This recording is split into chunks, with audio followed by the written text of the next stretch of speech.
So we mentioned nonviolent communication, and I would like to expand on the concept a little bit more, even though it's quite a long conversation to have. It's quite an in-depth concept, so I will not be able to expand on it too much now or go into details, but I would like to at least briefly mention what it is, what we mean by it, and how useful it is. So first of all, I would like to say the concept of I use to when I talk about effective communication in relationships based on nonviolent communication is the same nonviolent communication concept as developed by Dr. Marshall Rosenberg on his book Nonviolent Communication. Please read it.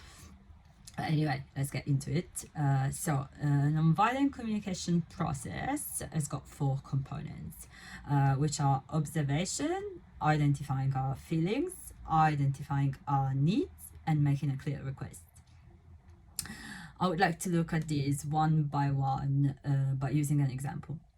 So let's say that you have started dating a new person. Just as an example, let's say you have started dating a new guy, but it doesn't make any difference whether it's a new guy or a new girl, it doesn't matter. But as an example, let's say you have started dating a new guy. You met this guy on the apps. You've been dating for 3 weeks now, and you are starting to develop feelings for this person. You started to like him more, and you would like to get off the apps, delete the apps, become exclusive, and just get to know each other exclusively, basically. But he is not saying that. He hasn't said, oh, do you want to delete the apps? Do you want to become exclusive?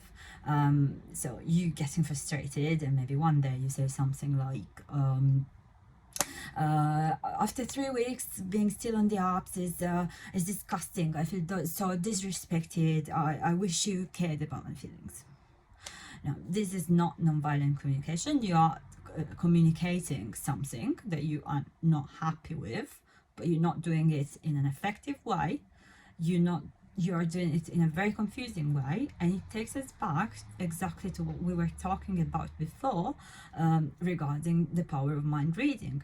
So until yesterday, you were perfectly fine with this person being on the apps, potentially talking to other people. We don't know if he actually did or not. But today your feelings have changed, and you haven't communicated that though, but you are angry because he hasn't guessed that your feelings have changed, that your needs have changed, and he hasn't started acting accordingly.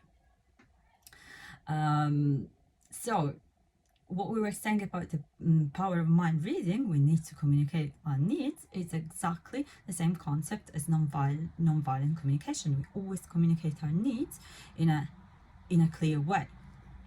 So how do we transform that statement, you are so disrespectful, so disgusting, blah, blah, into a nonviolent communication, effective communication statement? Okay, let's look at the 4 components. Observation.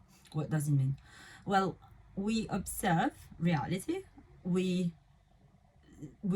say exactly what the issue that we want to bring up is. So in this case, what do we want to talk about? What is the reality that we are observing?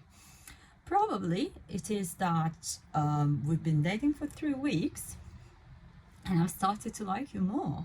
My feelings are changing. Maybe this is the reality that I need to bring up and discuss. So why not say that we have been dating for 3 weeks and I've started to like you more.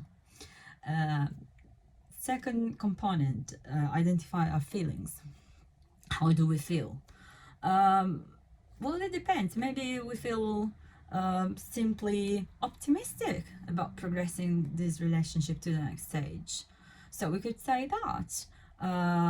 We could say, look, we've been dating for 3 weeks. I've started to like you more. I feel optimistic about progressing this relationship to the next stage. What is our need? We need to identify our need. We said exactly that. Our need is to see where this relationship could go. Start to focusing on each other exclusively. So we express that by making a clear request. We say exactly what we want, what we would like to happen. So hey, we have been dating for 3 weeks. I've started to like you more. I feel optimistic about taking this relationship to the next level. I would really like if we could delete the apps and start dating each other exclusively. Um, See the difference. Now you've given your boyfriend or the person you're dating, you told them what your needs are, and you've explained what they can do to resolve the issue and make the situation better. Of course, they can say no. We always need to accept when people say no, but I'm not going to discuss that now because we will get into setting boundaries, respecting boundaries, which is something we can talk about another time.